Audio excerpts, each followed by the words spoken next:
Velkommen til Fitness Unplugged episode 201. I denne uges episode af podcasten, der skal vi have lov til at møde en af mine kollegaer.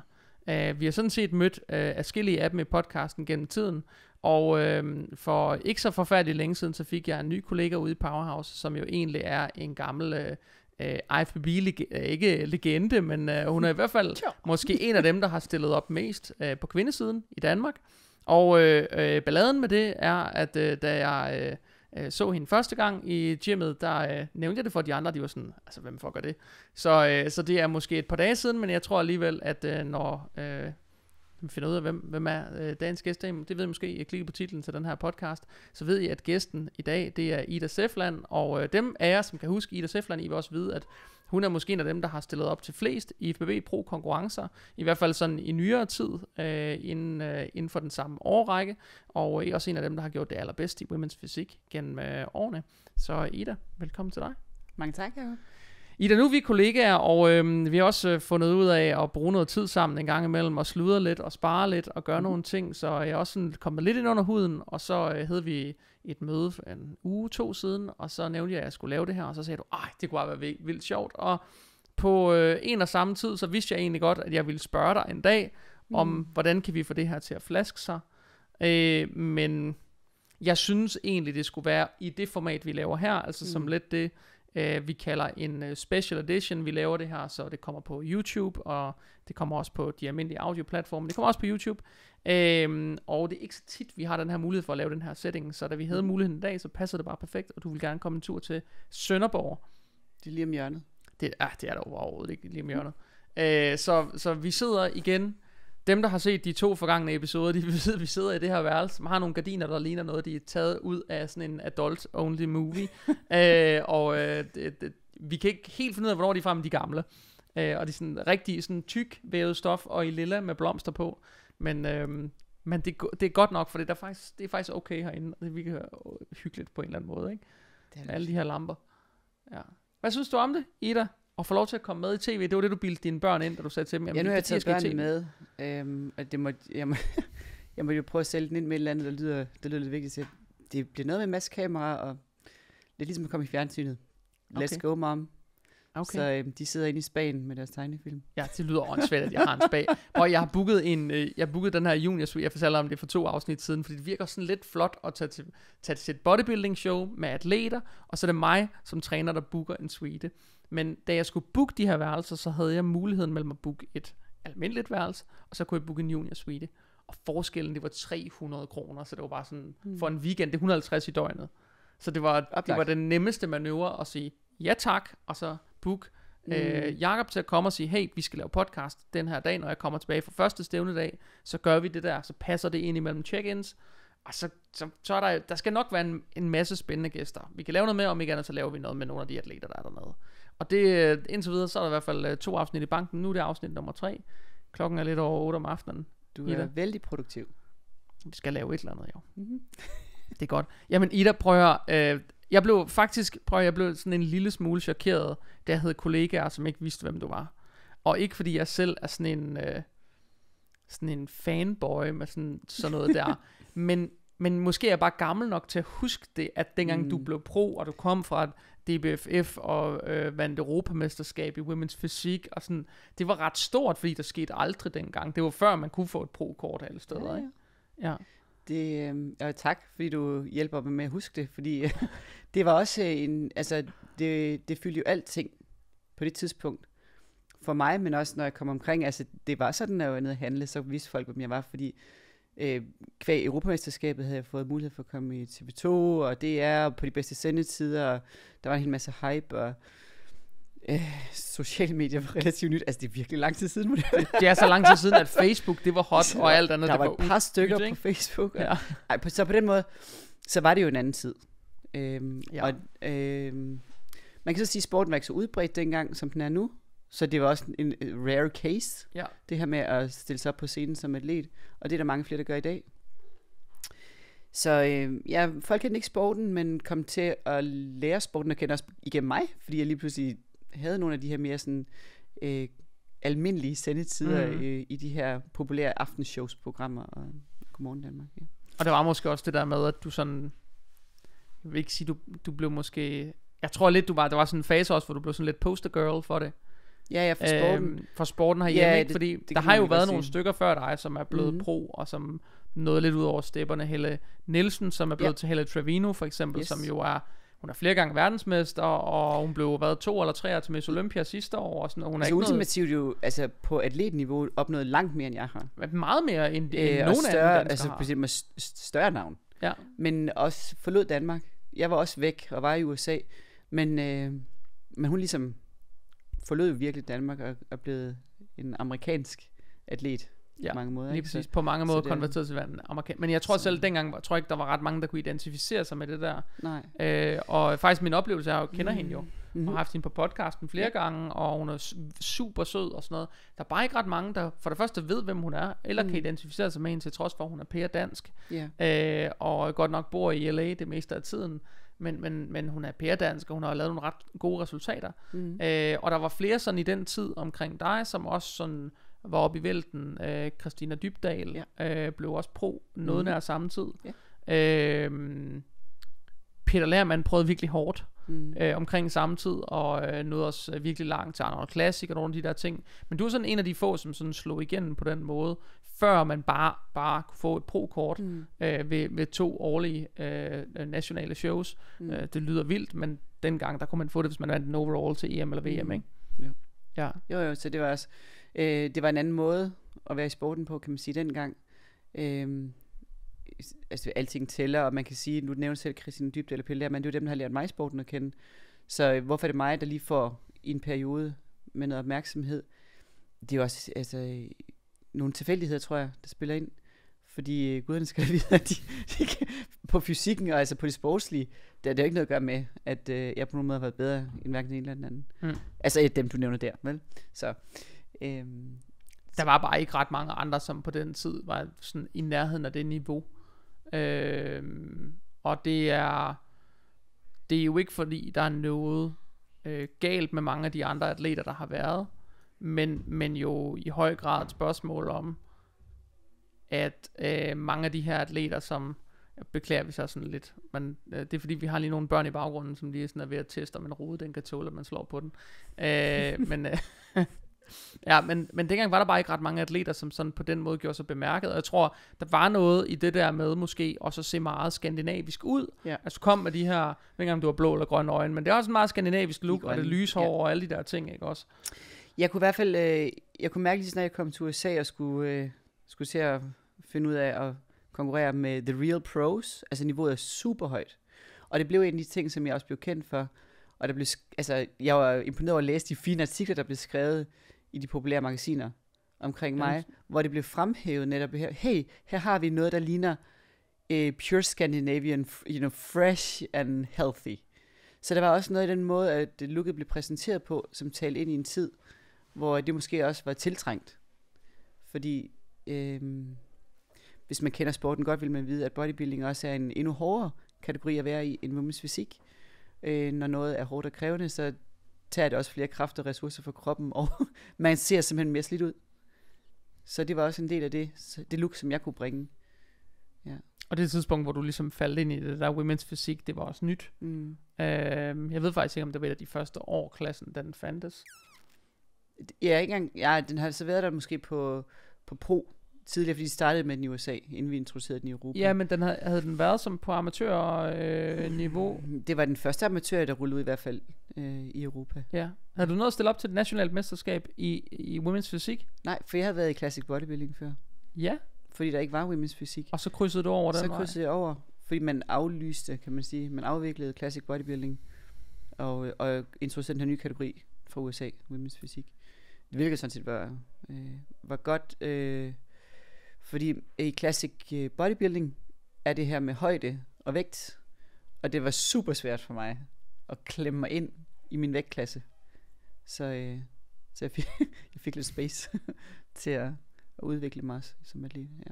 Okay, men det er jo også, jeg tror, når folk tænker på women's fysik i dag, så tænker de jo også på women's fysik som noget, som er blevet, altså de er langt længere nede i fedtprocent, de er også langt mere muskuløse. Der har været sådan en underlig crossover-periode, hvor man afmeldt women's bodybuilding, og så alle de atleter, der ligesom var i women's bodybuilding, krydsede ligesom over, og så blev det ligesom sådan en hybridklasse, hvor der var meget stor forskel på høj og lav, stor og lille, var jeg lige ved at sige, ikke? Nu er de så genåbnet women's bodybuilding, nu er det ved at tynde lidt ud igen, og de sådan fået delt det lidt op, men det var sådan lidt underligt broget kategori, men dengang var der sådan et meget frisk look. En af de første gode, Dana Lynn Bailey, som jeg tror, hvis du spørger en gennemsnitlig 20-årig i dag, så ved de ikke, hvem Dana Lynn Bailey er, selvom hun har mange millioner følgere på sociale medier, så de ved ikke, hvem det er. Det tror jeg. Hun holder sig sund, hun holder sig godt, hun holder sig adræt, atletisk, og det tiltaler jo også lidt bredere publikum. Ja. Men det var ligesom det look, der var hot dengang, kan man sige, ikke? Og det var måske sådan lidt det, du faldt ind med. Jeg tror, det look, der er i dag, der ved ikke, har du nogensinde overvejet, om du skulle stille op igen? Ja, altså Jacob, det bliver det ved godt, du også siger. Men nu skal du høre, jeg følger ikke med i sporten på samme måde mere. Det er ikke en del af min hverdag. Jeg følger med, hvem der gør sig på scenen, hvem der vinder shows. Men inde i mig bor en atlet. Jeg er atlet indeni, kan man sige. Før jeg var professionel i fitness, så var det håndbold, der drev alt i min hverdag. Så når jeg bliver ved med at vende tilbage til at stille op igen en gang, så er det fordi, det er det drive, jeg har. Jeg er drevet hen imod at konkurrere, jeg er drevet hen imod at stå på scenen, eller være i en konkurrence i et eller andet sammenhæng, som jeg trods alt har en eller anden fornemmelse, jeg kan gøre mig godt i. Og så er jeg så heller ikke så talentfuld, at det kan være forskellige sportsgrene. Nej, du har ikke noget at vælge imellem. Nej, jeg må sige, det er ved at være lidt... Håndbolden er nok også ved at være slut. Det er ved at være passé, at skulle være professionel. Der er måske nok til at holde, der kan bruge en spiller et eller andet sted. Men du kommer nok ikke til at spille division igen. Det med, hvornår det skal være, hvornår jeg kan stå på scenen igen, det ved jeg altid ikke. Men jeg fik en god challenge fra en af dem, som laver konkurrencer i Dallas. Og jeg sagde, let's go. Men jeg vil sige, jeg er der ikke helt endnu. Og, okay. Hvad skal der til for dig, når du er hen så? Det er et spørgsmål om at tage en beslutning og committe sig til den. Okay, så det er bare det? Ja, det er bare det. Fordi, ved du hvad, jeg prioriterer min familie, mine børn og mit arbejdsliv, fordi jeg skal ligesom også forsørge familien, kan man sige. Så der er nogle ting der, som er styrende for, hvordan jeg tager beslutninger i livet. Og jeg kan ikke med fuld ansvarlighed sige, at det er det bedste tidspunkt lige nu at committe mig til en konkurrence, fordi så vil jeg ikke kunne levere det resultat, jeg gerne vil alligevel. Nej. Så det afhænger en lille smule af, at de ting, der er i mit liv, som jeg også skal navigere, at jeg føler, at fundamentet til at gå ud og lægge et next level af commitment på. Ja. Jeg er klar til det. Okay. Hvor meget nåede du dengang af konkurrencer? Fordi jeg husker en tid, hvor... Jeg husker ligesom den tid, der var før, hvor du stillede lidt i classic bodybuilding, og jeg tror faktisk, at du stillede body fitness en gang for mange år siden.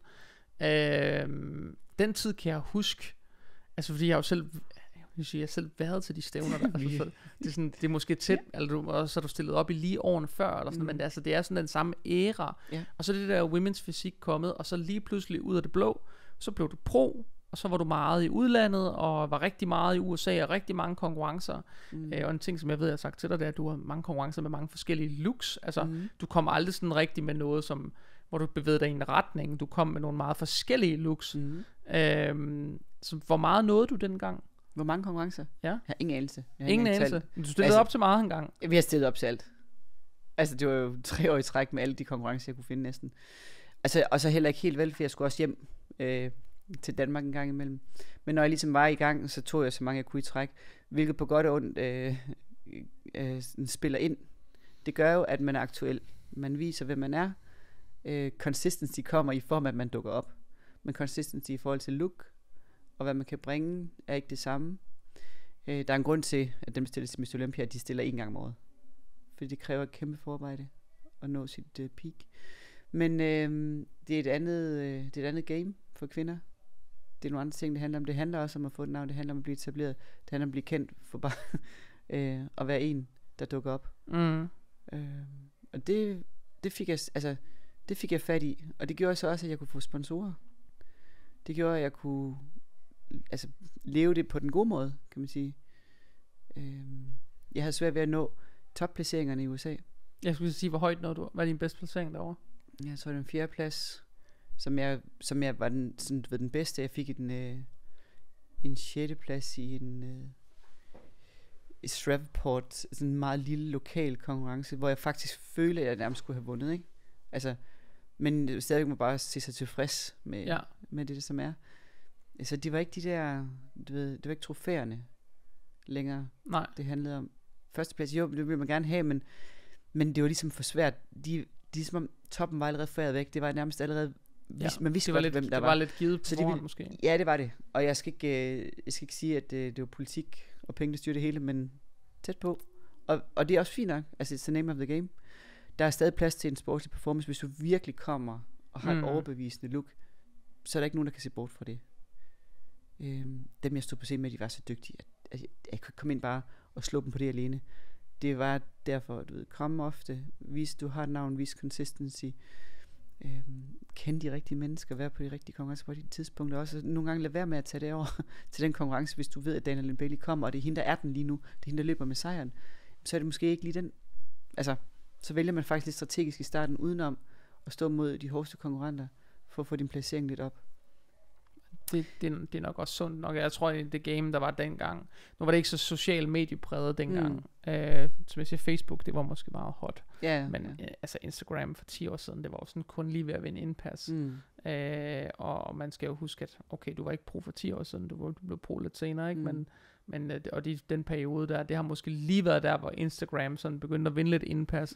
Men det var ikke sådan så udbredt på vores mobiltelefoner, som det er i dag. Og vi brugte heller ikke tid helt på samme måde, og man vidste måske egentlig heller ikke rigtigt, hvordan man skulle bruge det. Og i dag har jeg egentlig lidt indtryk af, at dengang var det måske dem, der havde de bedste sponsorer, dem der vandt de største shows, dem der ligesom blev navne. Tiden har nok lidt været en anden, og tiden i dag er måske lidt mere til, at det er ikke dem, der måske har de store sponsorater, eller et eller andet, det er måske dem, der har de store SoMe-profiler. Dem, der kommer med et eller andet traction, hvor man kan sige, okay, hvis vi spiller vores bolde her, så har vi nogle rimelig safe bets. Og udfordringen med women's fysik er måske, at det er nogle meget forskellige fysikke. Det er ikke ligesom, altså jeg synes jo for eksempel noget af det mest kedelige, det er at sidde og se bikini fitness. Fordi det er nogle meget yndige piger, eller sådan, de er alle sammen, de gør så enormt umage og sådan, men de er bare meget ens. Altså det ser enormt ensartet ud. Det er lidt det samme som at se mænds fysik. Det er nogle enormt ensartede atleter, når man tager de der felter af 20 eller 30 unge knejder, der står der i mænds fysik. De er meget ens, og så er der en eller to, der du ved, skiller sig lidt ud, ikke? Og på den måde kan man sige, at women's fysik havde nogle meget forskellige kriterier, der var for de forskellige atleter, hvem var god, hvem var dårlig, men der var stor forskel i højde og størrelse og udseende, sådan rent visuelt, og der skete enormt meget, da women's fysik kom frem. Helt sikkert. Så på den måde har der også været sådan en præferenceting. Helt sikkert. Det kunne man se, at og jeg ved jo også fra de andre skandinaviske atleter, som kommer fra, der blandt andet en bikini-pige fra Sverige, nu kan jeg ikke huske, hvad hun hedder, men jeg ved også, at hun har haft rigtig svært ved at vinde indpas. Hun kommer også med altså beach blonde her, og det har man bare ikke ret meget af på den anden side af Atlanten. Nej, det var altså det var også en del af det med at skille sig ud, ikke? Det er, at man kommer et andet sted fra, man ser ud på en anden måde. Er det så det skandinaviske look, men så er der nogen, der vil give dig point for det, og der er også nogen, der vil gøre det modsatte måske. Ja. Altså. Og jeg ved faktisk, at der er mange piger sådan herhjemme, der snakker om, at der er nogle dommere, som rigtig godt kan lide de mørkhårede piger. Altså der er sådan en præference, når der kommer udenlandske dommere, særligt de amerikanske, så er der sådan meget sådan, altså bred præference for de der mørkhårede piger.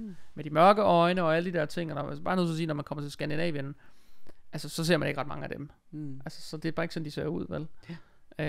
Så på en eller anden måde er det jo også lidt synd. Men du har alligevel mod på, at du skal prøve igen en dag.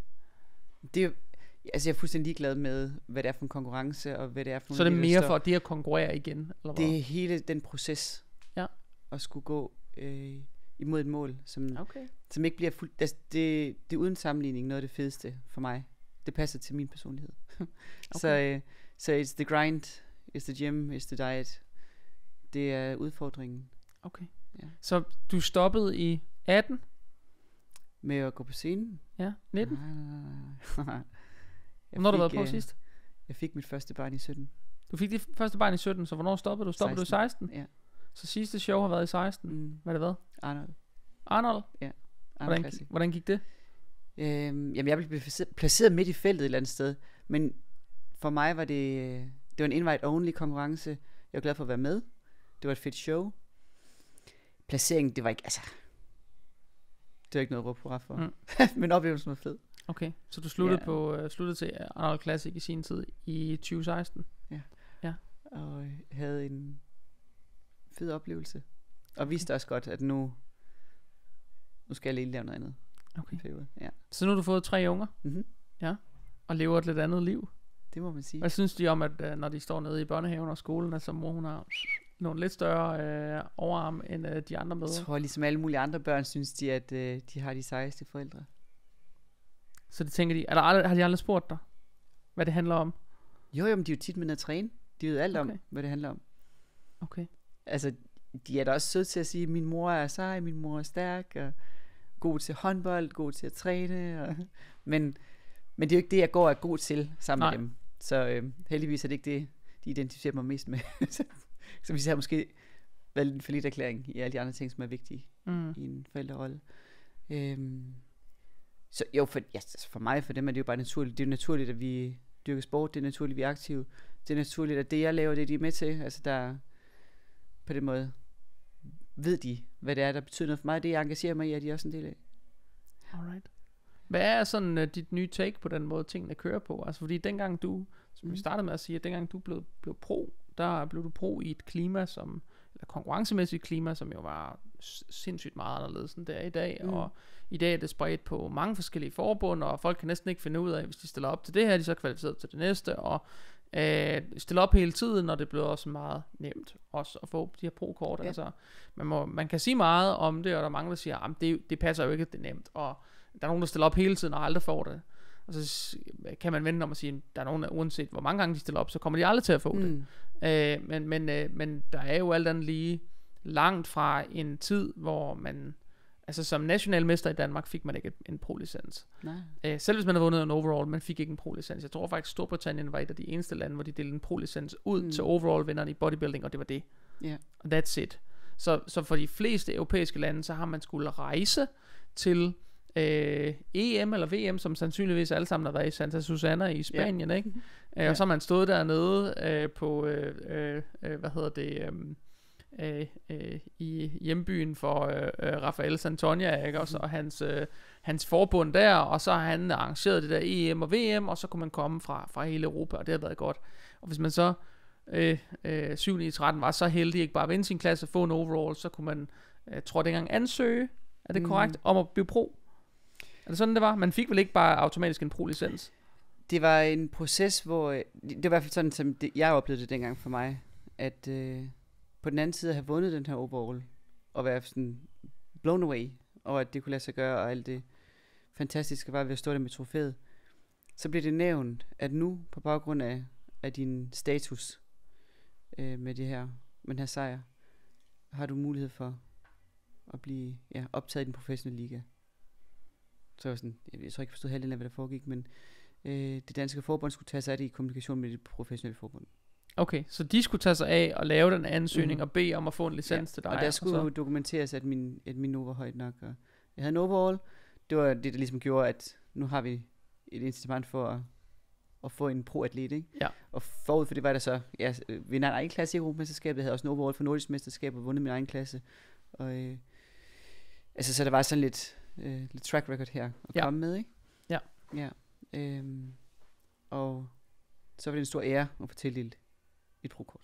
Ja, så dengang var det er faktisk måske en af de sidste årgange, hvor man kunne betragte det lidt som en ære at få en pro-licens, og så var det ligesom det.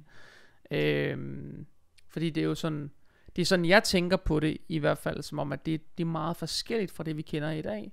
Og selv i USA er der ikke bare pro-qualifiers alle steder. Altså folk, der kender til NPC i Danmark, de tænker på NPC som noget, hvor der bare er pro-qualifiers alle steder. I USA er der stadig kun, så vidt jeg ved, 3 pro-qualifying shows, og det var der også dengang. Ikke også? Var USA's og North Americans og Nationals eller sådan noget, ikke? Og så bredte de det lidt mere ud, der kom lidt flere pro-kort, og så kunne lidt flere, og de havde nogle klasser, mens fysik, bikini og women's fysik. De var ligesom nødt til at dele nogle flere ud, for ellers var der ikke nogen. Altså det, så der har ligesom været en tid med det.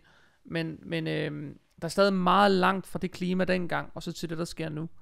Hvad er sådan, jeg ved godt, du siger, du følger ikke med i det, men du må alligevel på en eller anden måde have en holdning til, hvad der foregår lige nu. Jo, men jeg kan nemt have en holdning til det. Og det var også det indledende spørgsmål, det var, hvad er min holdning egentlig til det, at det har forandret sig på den måde. Og man kan sige overordnet set, så var det for mig mere en sport, og er bygget op som det, jeg kender fra, da jeg spillede håndbold. Altså, at man har sådan en måde, man går igennem de her turneringer på, og vinderne opnår så et eller andet, ikke? Så er der sådan en udskillelsesfase i det.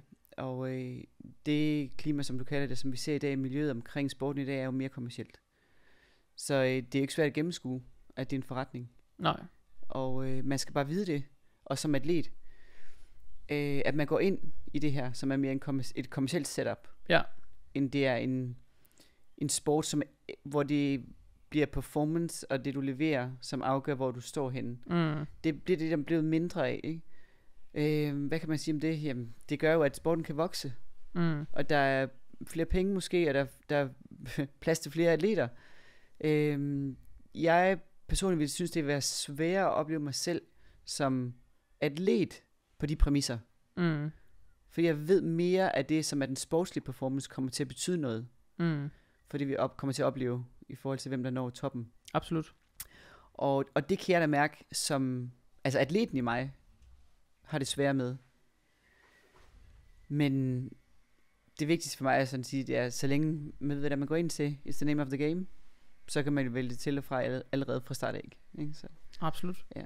Det kan man, helt sikkert. Og det når flere, ikke? Altså det når flere, sådan som det er struktureret i dag. Det er mere almindeligt. Ja, absolut. Det er blevet mere populært. Så måske er det en fin nok åbning for at invitere folk ind i en sport, som ellers har været sådan lidt nicheagtig. Ja, og meget lukket. Ja, meget lukket. Men måske også noget, der på en eller anden måde kræver, at der bliver lukket en lille smule af igen. Jeg ser det i hvert fald lidt som om, at jeg synes, at selvom der ikke er ret mange danskere, der lykkes med det, og blive pro, og der er heller ikke ret mange danskere, der lykkes med at klare sig, bare sådan nævneværdigt fornuftigt. Patrick Johnson har været på scenen til Mr. Olympia faktisk for et par år siden, og så huske hvad nummer han blev, 10, 12 eller 11 eller sådan noget, men sådan placeret lidt midt i feltet.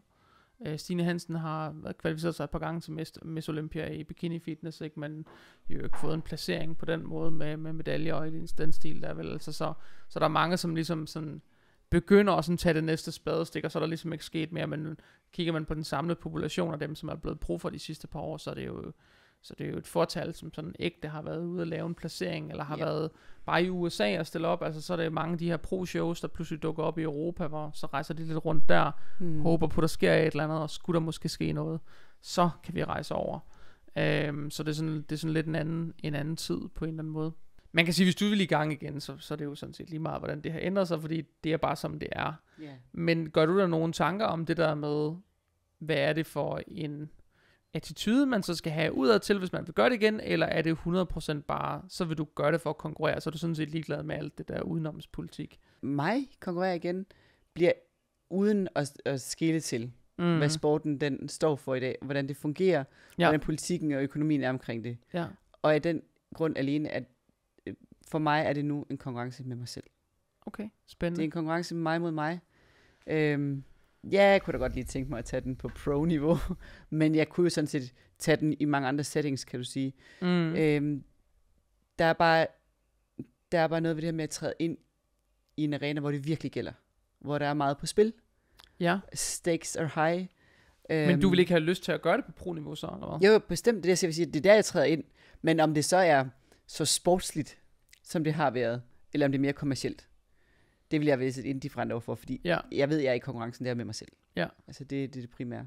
Alright. Ja. Men det er jo i bund og grund også sådan, det skal være. Det er jo nok også sådan, det var en gang. Altså man kan sige, det er måske sådan, datiden styder, eller sådan ind i det, men det er sådan, jeg synes det er fint og spændende, og jeg gad godt at se det, bare fordi, at der trænger ligesom til at ske noget nyt i det her klima. Jeg har lige mødt Jakob Somana i dag, som du sikkert kan huske fra den tid, fordi han blev sådan pro, altså sådan lige, I stiller op på samme tid, og så han blev pro lige efter dig, og rejste ud i verden og gjorde sig lidt, og han havde også parkeret det fuldstændigt, og det var han ligesom færdig med. Det var et kapitel for sig, ikke? Og der snakkede vi også om det der med, bare, altså hvor meget mens fysik, som var det han stillede op i, jeg selv har konkurreret i også, ikke at man kan se det mere, men har jeg gjort. Og der snakker vi bare om, hvor meget det har ændret sig. Altså det har ændret sig så meget, at de har været nødt til at indføre et regulært weight cap i forhold til din højde per sidste år, simpelthen fordi de bliver så store, for hvert år, der går, at de kan ikke styre dem. Altså, så de har været nødt til at sætte et weight cap på. Ikke? Så de der klasser, det er også bare dem, som har været i det og faldet lidt ud. Der sker bare enormt meget på nogle relativt få år. Og det er sådan, for mig er det sådan, når man kigger på det udefra, sådan på pro-niveau, så er der måske sådan lidt mere på spil, end hvis det er på amatørniveau, fordi der er der måske egentlig ikke så meget, der ændrer sig på den måde. Altså det er ligesom om der sådan stadig er en forskel mellem pro-niveau og amatørniveau, og så sikkert ikke alligevel altid. Men det vil sige, lige nu går du sådan lidt og lurer på, om du sådan skal begynde at justere på din træning og din mad, og sådan, eller hvad gør du? Jeg prøver altid at gøre det så optimalt som muligt. Ikke? Og hvad betyder det? Det betyder, at det kommer an på, hvad man prioriterer efter. Så når jeg skal have alle ting til at gå op, så er det jo en benhård prioritering af, hvor er det, jeg skal lægge min energi. Så når jeg gør træning så optimalt som muligt, så kan det godt være, at du har mødt mig i et træningscenter, hvor jeg laver e-mails og tager telefonopkald samtidig. Er det optimalt? Jamen det er det bedste, jeg kan levere den dag. For hvis jeg skal nå i træningscenter, så skal jeg gøre det, mens jeg arbejder. For jeg har kun de timer i døgnet, som alle mulige andre har. Og der skal godt nok klemmes meget ind nogle gange i de timer.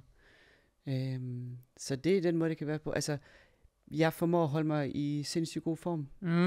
Og det er fordi, jeg ved, hvad jeg laver. Så selvom jeg ikke træner i en uge, eller 2 uger, og at jeg ikke har vejet min mad i 10 år, i 7 år i hvert fald, siden før jeg fik børn, ikke? Så ved jeg ved præcis, hvad det er, jeg byder min krop. Jeg ved præcis, hvor jeg er på vej hen. Jeg ved præcis, hvad jeg skal til nu, hvis jeg skal nå et niveau, hvor jeg kan gå på scenen. Og det vil kræve, at jeg lukker af for at multitaske, for eksempel. At jeg ikke prøver at spise og sove samtidig, eller træne og arbejde samtidig. Men jeg gør en ting ad gangen, og skærper fokus, og så rykker det op på prioriteringslisten. Så det bliver skabt prioritet omkring det at træne, og prioritet omkring det at restituere træningerne. Fordi musklerne, de skal have, altså, de skal stimuleres igen på en ny måde. For der skal være muskelmasse. Og der skal være tung muskelmasse, hvis man skal i form. Og der skal være meget af det, hvis det man skal i women's fysik. Det skal der. Så jeg kan sagtens se, hvad det er, jeg skal til. Og kan det lade sig gøre? Ja, det kan det godt. Bliver det hårdt? Ja, det gør det. Men jeg makser allerede ud i forvejen, kan man sige. Jeg prioriterer bare anderledes, men jeg bruger 100% af den kapacitet, jeg har på daglig basis. Så det er et spørgsmål om at allokere kraft et andet sted hen. Så lige nu er du sådan et sted, hvor du sådan er ved at finde ud af, om du skal ændre nogle prioriteter for at få nogle andre ting til at gå op på en eller anden måde. Ja, det er sådan set det handler om. Ja. Alright. Altså, det er sådan meget spøjst. Altså, når jeg går rundt i Powerhouse, så er jeg jo bare indlejet træner. Jeg er jo den første træner, der er blevet indlejet der fuld tid. Jeg har været der i alle de år, de har eksisteret 3-4 år. Det er nok vel snart 4 år, de har været der. Det er vel siden corona. Der har jeg ligesom bare været en del af det miljø. Og så lige pludselig leger du dig ind og skal til at træne klienter og sådan noget. Så du er sådan tilbage i det der fitnessunivers på den måde. Skal arbejde i det også, eller hvad? Jeg gør det i det omfang, som jeg gider.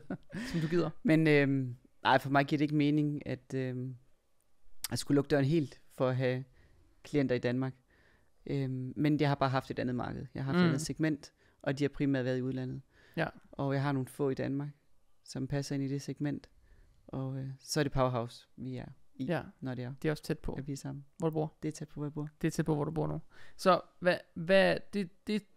det du laver lige nu, altså hvordan får du, jeg vil lige sige, enderne til at mødes i dit daglige liv? Altså hvordan arbejder du som træner, sådan, som det ser ud lige nu?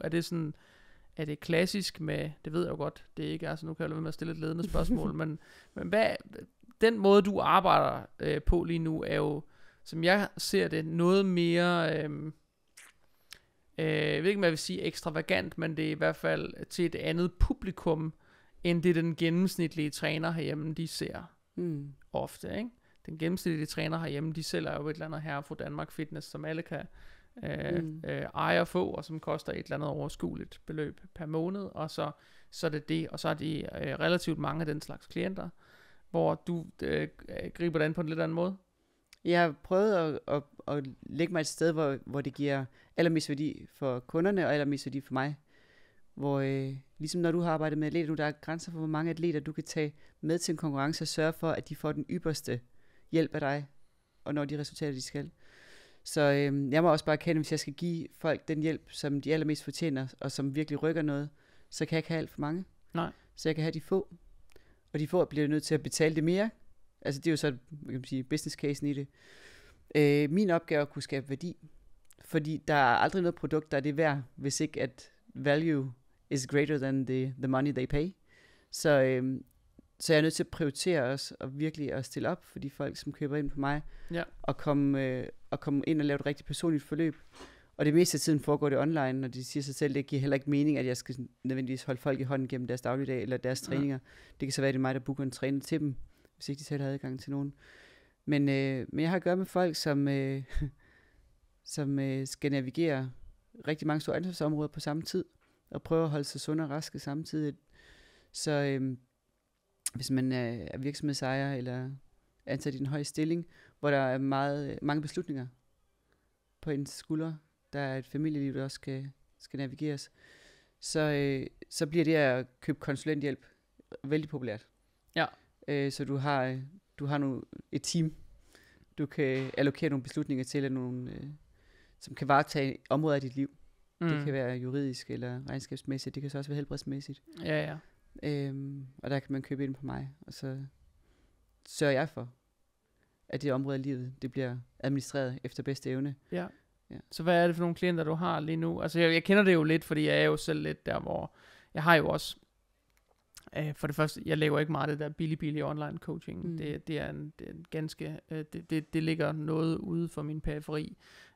Og mange af de klienter, jeg har, de laver nogle meget forskellige ting, men jeg har også en vis gruppe, som jo er virksomhedsejere eller et eller andet, som betaler en pris for at få den hjælp, de skal bruge, når de skal bruge den. Fordi det er det, der skaber værdi for dem. Yeah. Og det kan godt være, det ligger en lille smule uden for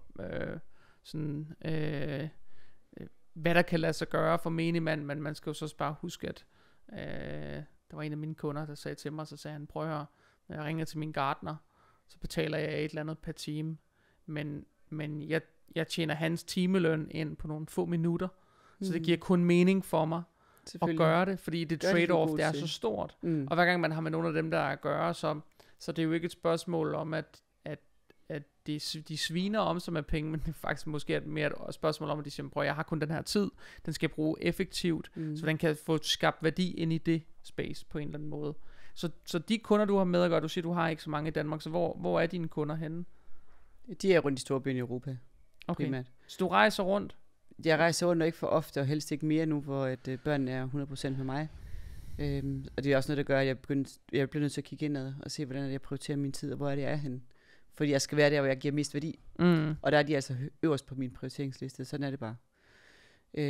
Men det gør jo ikke, at det ikke kan lade sig gøre. Og jeg booker ind at have personlige møder med mine klienter, når det giver mening. Man kan sige, du var selv inde på, hvor meget skal man gå ud og sælge sig selv for, hvor meget tid skal man investere i klienter, hvor meget skal de investere i mig. Og der kan man sige, det handler jo om tillid. Det handler om tillid, at hvis der er nogen, der har tillid til mig, så er det der, de køber ind. Ja. Så du rejser rundt i Europa, sådan lidt en gang imellem? Næste uge tager jeg til Bukarest. Hvordan ser en måned ud? Hvor mange rejser har du? Jeg vil sige... En om ugen? Helst kun en, men det er måske 1-3 om måneden. Om måneden? Ja. Okay, så du rejser til 1-3 destinationer om måneden?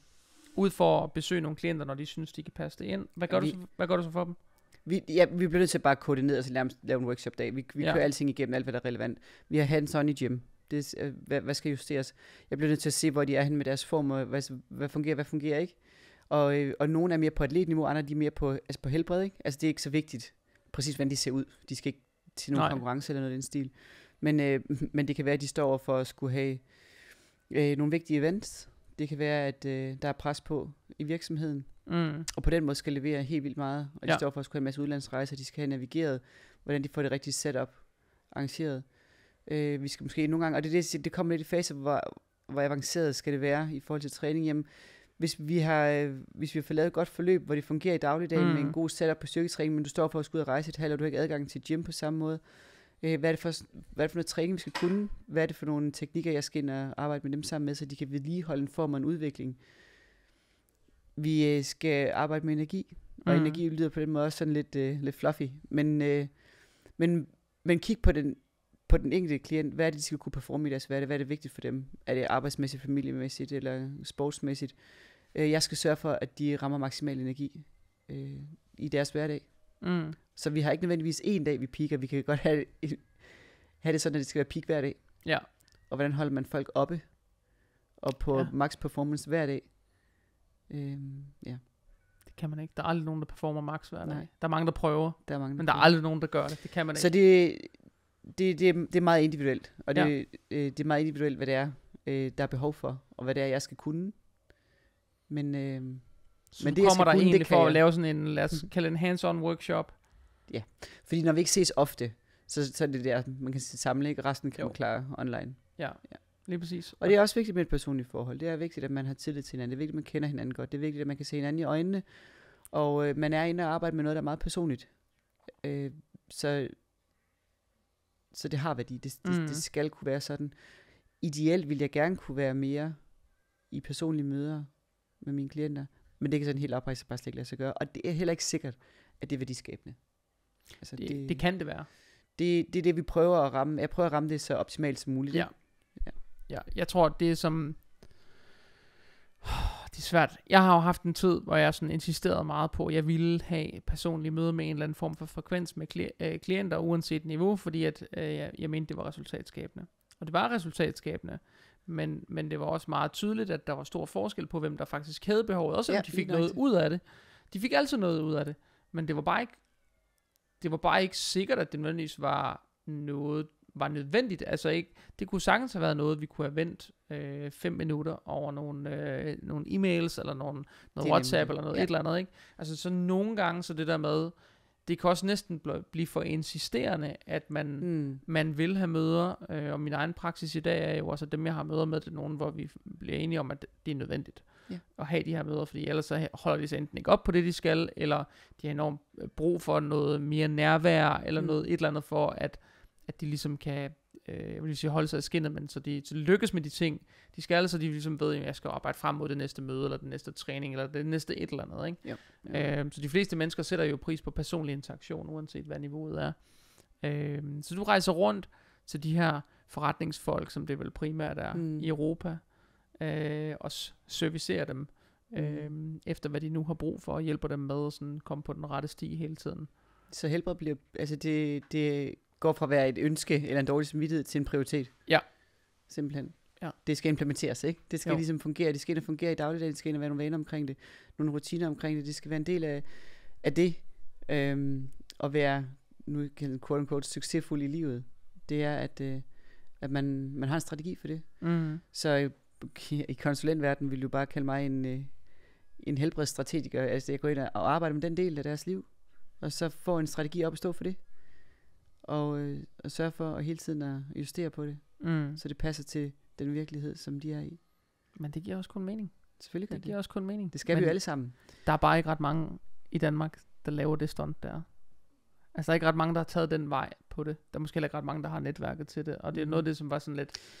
Altså det er lidt tilbage til det der med, at da jeg stod nede i Powerhouse, og folk var sådan... Der var en, der først kiggede helt vildt, som var sådan, hold da op, hvem er hende derovre? Så siger det er sådan og sådan, men jeg kan næsten ikke få det til at passe, for hun bor sgu ikke her. Det kan næsten ikke. Og så er du lige flyttet til Aarhus, så passer det jo ikke. Og det er bare sådan, du ved... Det er måske lidt udansk, er det du prøver at komme frem til? Jeg tror ikke, der vil være ret mange i Danmark, der vil tænke, at det var det der, man gjorde. Men jeg tror heller ikke, der er ret mange i Danmark, der har det der netværk. Og det er sjovt, det der med, at der er mange, som er de der helt unge, som jo er sådan nogle unge mennesker, de er måske 20-25 år. De aner ikke, hvem du er. Fordi dengang du var kompetitiv og aktiv i det her, jamen, altså der blev de måske konfirmeret, eller sådan, det var på vej ud i 9. klasse, eller sådan, det var måske noget andet, der ligesom var i deres scope af en virkelighed, ikke? Det var måske bare ikke lige det. Så på en eller anden måde, så giver det jo mening. Men jeg vil jo altid synes, det er sådan lidt underligt, det der med, at man ikke sådan orienterer sig. Men det netværk, du har skabt dengang, det er så det, som ligger til grund for, at det her, det kan lade sig gøre, eller hvad? Det er jo et godt spørgsmål. Det er jo en kombination af mange ting. Jeg vil jo påstå, at udover at have været en god atlet, så er jeg også relativt dygtig. til at kende mit health space, som jeg kalder det. Jeg ved rent faktisk rigtig meget om det, jeg går og laver. Det skal man kunne. Men der er jo ikke noget af det, jeg går og ved, som du ikke kan finde på Google. Altså det må jeg også bare sige, det er kombinationen af at sammensætte. Hvad gør en dygtig? Altså at kunne have en masse viden, og have det på ryggraden, og så bringe det i spil på det rigtige tidspunkt. I de rigtige sammenhænge. Så det skaber værdi for de mennesker på en tillidsfuld måde. Det vil sige, at de skal ikke tøve et sekund, hvis jeg siger, det er det her, vi gør. Fordi så er vi i gang med at spilde noget tid. Så de slipper for at lave den research. Den har jeg lavet. De behøver ikke være eksperter på noget som helst. Det er jeg. Hvis ikke jeg er, for jeg er ikke ekspert på alt, så har jeg jo mit team af eksperter. For det er jo mig, der hele tiden er vågen på det her fagområde. De kan være vågen på deres område. Ikke? Lad være at ringe til mig, hvis du skal bruge en advokat. Ikke? Få fat i en advokat. Hvis den advokat ikke har special i alle områder, så kan du være helt sikker på, at advokaten ved, hvem der har special i pågældende områder. Og det er jo det samme her. Det er komplekst at lave en strategi for din egen kost. Det er komplekst at lave en strategi for din egen træning, fordi der er så meget information. Så filtreringen af information alene er blevet kompleks. Og det er jo paradoksalt, fordi det er samme grundprincipper, der virker for alle mennesker, så behøver det at være så svært at tilgå. Nej, men det er bare virkeligheden. Det er sådan, men der er stadig meget information, man skal navigere i. Det er der. Især de folk, jeg sidder med, men altså, lad os bare være ærlige, alle mennesker, vi er overloadet med information. Vi er ved at drukne i at skulle tage beslutninger. Så bare det, at du kan allokere beslutningerne ud til en eller anden i dit netværk, det alene skaber værdi. Så hvis jeg tager, kasketten og bliver beslutningstager på et område, så der alene skaber jeg værdi. Ja. Hvis man lige tænker sig efter i sit eget liv, altså hvor mange ting man skal tænke på at tage sig af i løbet af en hverdag, så man faktisk bare godt gad, at der var nogen, der bare sagde, det her det er bulletproof, bare gå med det her. Det skal du ikke tænke mere på, jeg ved hvordan det er. Been there, done that, science proof it, der er forskellige måder at overbevise folk, men når du har et personligt forhold til en, som er din træner, din konsulent, din rådgiver, så er du i blind tillid næsten. Jamen det er det. Det er meget sjældent, jeg har nogen, der stiller spørgsmål. Ja. Når først vi er i en tillidsfuld relation, det er meget sjældent, der er nogen, der stiller spørgsmål ved, om det råd, eller den vejledning, de får, er den rigtige. Stiller de et spørgsmål, og man kan give dem et konkret svar, så stopper linjen for dialog også ofte der. Så er det også ofte sådan, jamen så bliver det accepteret. Jeg er da helt bevidst om, at der er nogen, som ikke sådan helt er god til at mestre det der med, men det er måske virkelig noget med også at gøre sig forståeligt at sige, men det virker på den her måde, den her årsag, og ellers så virker det ikke. Det kan man ligesom ikke lykkes med at lave den overgang, jamen så vil man også få det ualmindeligt svært. Prøv Ida, vi har talt lidt om sådan det her med både at komme fra en atletverden og sådan skulle forsøge at flette over i sådan at skulle være familiemor og på den anden side også skulle bygge et arbejdsliv op, som kan give mening i sådan det her sådan fitness-univers på dine præmisser. Og noget som vi snakker om her, mens vi sidder og optager, det er også, at der er også noget interessant i det der med, hvordan er livsstilen hjemme hos jer. Altså du er mor og har 3 børn, og du har dem selv, som jeg forstår det, fuld tid, eller i hvert fald det meste af tiden. Så hvordan er livsstilen hjemme hos jer, som sådan, er det, som sådan ligger dagsordenen? Man kan sige, at strukturen i vores familie er bygget op omkring børnenes hverdag. Altså hvad er det, de skal, hvad er det, de har brug for, hvad passer til deres behov. Så det er ligesom det, der sætter skemaet. Ikke? Så kommer jeg ind og kunne, fordi de er små stadig, og kunne bestemme rigtig meget om, hvad det er, de skal. Det er den eneste fordel ved at være forældre. Og især det, at de er små, ikke? Så det er herfra det. Og man kan sige, noget af det, som folk også tit er nysgerrige på, det er jo, hvad går I egentlig at lave? Og spiser I ris og kylling hele tiden, og står op og laver cold plunges og crunches, ikke? Så jeg synes jo, vi er meget almindelige, men det sjove er, at det synes alle mennesker, de er. Så alle mennesker, med den måde, de lever på og spiser på, tror, de er normalt. Det er det, man definerer som normalt. Så jeg kan jo bare sige det som det er, at vi er en familie, som spiser sunde fødevarer. Ikke? Jeg vælger fødevarer, som er så tæt på naturen som muligt. Fødevarer, som ikke er forarbejdet. Det er det, som er rule number 1. Og hvis vi skal på Burger King en dag, fordi det er convenient, så er det noget, jeg beslutter at sige, det kan simpelthen godt betales her. Der er noget, der skal balanceres, så er der noget med, hvor trætte vi er, hvor langt vi har til at være hjemme. Så det er ikke jeg er ikke fanatisk omkring kost, og slet ikke til børnene. De har en sindssyg forbrænding. De har en far, som har en sindssyg forbrænding, så de kan ikke få kalorier nok. Så man må gerne både få 1 og 2 is hjemme hos mig. Der er ikke sådan en stram politik omkring det. Jeg går op i, at de får ordentlige næringsstoffer. At de får mad, der kommer fra god jord. Gode fødevarekilder. Og så hvor meget de får af det, og hvor meget dessert de får ovenpå, hvad jeg vil sige. Det, der er plads til lidt af hvert. Mm. Jeg spiser med familien. Det er en beslutning, jeg har taget. De ser mor spise det samme mad som dem. Vi spiser familiemad sammen om aftenen. Det jeg spiser, det de spiser, eller omvendt. Så det er jo et eller andet sted at finde noget, som alle er tilpas med. Fordi jeg ikke gider at sidde og spise nuggets til aftensmad. Og jeg vil ikke have børn, som er kredsende. Altså det er bare sådan, det er også noget, de skal introduceres for lidt af hvert. Så et eller andet sted, så ligger der en almindelig, familiekonflikt lige der. Hvad gider små børn at spise, hvad gider voksne at spise? Hvad er sundt og nærende, men også samtidig noget, som sælger, når man nu er samlet, så alle får noget i det måltid. Men det synes jeg, vi har en rigtig fin balance med. Altså, jeg kan give jer den hemmelige opskrift, hold dem aktive. Det er det, jeg gør. Så er de sultne, så sæt dem ned, når de er mest sultne, og så spiser de som regel, der bliver serveret. Så nok noget der, hvor jeg også er meget mig selv sammen med mine børn, der jeg er meget aktiv sammen med dem. De træner sammen med mig. Mange af de ting, vi laver sammen, er aktiviteter, vi alle sammen kan lide. Om vi er på vandet eller i vandet, om vi løber sammen eller går tur sammen. Er vi på legepladsen, så kan jeg sagtens lave nogle pull-ups og lave nogle sprints med drengene. Altså der er mange af de ting, som er min hverdag, og det jeg gerne vil, som også er det, de gerne vil. Der er ting, jeg ikke er god til. Jeg er ikke god til at sidde så lang tid stille med dem og lave kræer, som andre ville være. Så det er noget, jeg skal være opmærksom på, at de får adgang til det. Jeg har selv spillet klaver og været musikalsk, men det er ikke noget, jeg introducerer dem for, så det skal jeg give dem adgang til andre veje. Så jeg kan tjekke af ved de bokse, jeg lærer dem at bruge deres krop, og de elsker det, og jeg elsker at gøre det sammen med dem. Så det er nok der, hvor sådan ser det ud i vores lille familie. Ikke? For mig er det helt normalt. Men det er jo anderledes, end hvordan man gør i andre familier formodentlig.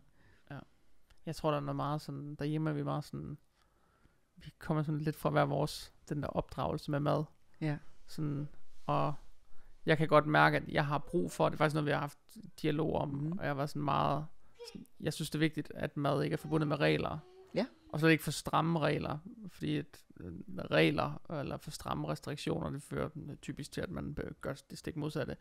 Har det stik modsatte behov, så det der med, at hvis jeg har et barn, der spørger, om vi jobber isen onsdag aften, så er det måske ikke, så man måske tænke mere over, hvor tit bliver der spurgt efter is, i forbindelse med, at vi spiser, i stedet for, at det er onsdag aften, hvor mange familier vil sige, at vi får kun is om lørdagen, så det kan du ikke få. Altså jeg er fuldstændig imod det der fredagsslik og kun is i weekenden. Og jeg er fuldstændig på den samme fløj, så jeg kan rigtig godt lide, at det bare foregår, når der er en naturlig lyst, og så spiser vi ellers det, der er, når der ikke er lyst til noget andet.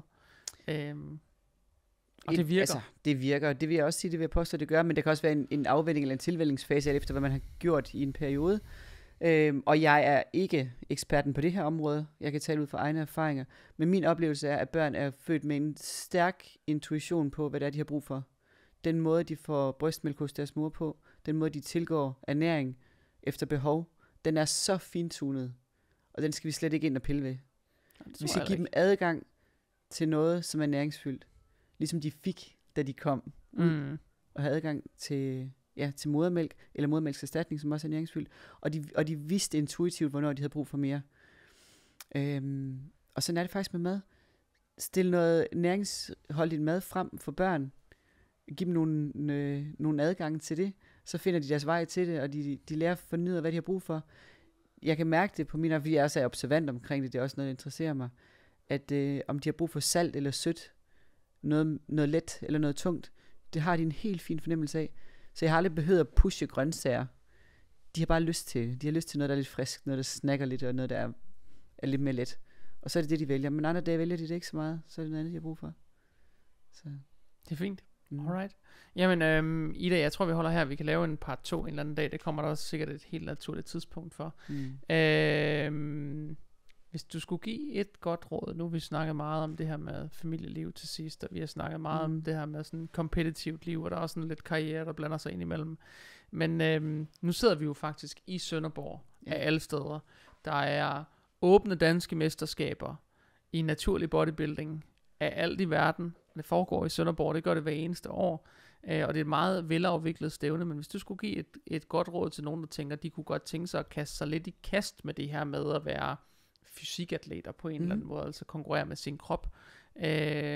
Hvad skulle det være? Hvis de overvejer, så prøv det. Det vil være det første bedste råd, jeg kan give. Hvad har hjulpet dig mest, når du har gjort det? Hvad har været mest afgørende for, at du har haft en god oplevelse eller en god eller dårlig oplevelse, var jeg lige ved at sige? Luk af for omverdenen. Okay. Ja. Gå ind i din egen proces. Gå ind i din egen vision omkring, hvad det her det skal kunne. Tag en kamp mod dig selv. Bliv bedre i morgen, end du var i går. Ha' den korte, den korte udviklingsfase for øje også. Du er i en konkurrence med dig selv. Du er i en proces, hvor du har muligheden for at teste dig selv til det ultimative. Altså, det er en af de ultimative tests, du kan give dig selv. Det er derfor, jeg synes, det er fascinerende. Hvis folk overvejer det, så prøv det. Og hvor det fører hen, det må tiden vise. Men du kommer til at lære noget undervejs. Og den læring, du kan få, og du kan give dig selv lige der, den er der ingen, der kan tage fra dig. Nej, og den kan du overføre til så mange andre områder i livet. Du kommer til at lære dig selv at kende på en ny måde. Og det er også derfor, jeg siger, det bedste råd, hvis du gør det, hvis du overvejer det, så gør det. Hvis du gør det, så luk af for alt andet, ud fra kommende støj. Spændende. Jamen Ida, for det første tak, fordi du gad. Du kørt fra Aarhus til Fredericia for at sidde og vente på, at vi havde tid til at lave det, og så du sust i din bil til Sønderborg for at lave det, og nu skal du have 3 unger med nordpå igen et eller andet sted, hvis ikke de har, I don't know, en eller anden, eller du finder på noget andet, I don't know, jeg ved ikke, hvad du gør. Det var nogle gange så har jeg indtryk, at du er lidt alle steder og ingen steder. Så hvad du gør, det ved jeg ikke, men et eller andet gør du nok, finder en løsning. Men tak fordi du gad. Hvis man skal finde dig et eller andet sted ude på internettet, hvor finder man sig så hen? Man burde vente til at få lavet et rigtig godt SoMe setup, ikke? Men jeg er på Instagram, og jeg prøver at holde den opdateret. Jeg er også på Facebook, men jeg prøver. Men igen, det er prioritering, ikke også? Altså, alting tager tid, så hvor skaber man mest værdi? Og der kan man diskutere, om det er Instagram, at jeg skaber mest værdi i den her verden. Ingen ved det. Ingen ved det. Jamen Ida, tusind tak, fordi du gad. Og til jer, som har lyttet, tusind tak, fordi jeg lyttede på endnu et afsnit af Fitness Unplugged. Hvis du lytter med på den her episode af podcasten, eller en af de tidligere episoder af podcasten, og du endnu ikke abonnerer på den, så husk at abonnere på den foretrukne podcast tjeneste. Hvis du abonnerer på YouTube, så gør det endelig, så ser du de her special editions, når de kommer ud. Men vær også opmærksom på, at de kommer en gang imellem. Det er ikke noget, der kommer ofte. Så hvis du gerne vil lytte hver uge, så hop ind på Spotify, iTunes, Podimo, eller hvor man nu finder det. Abonner, og så lys ved igen i næste uge. Ha' det rigtig godt. Hej hej.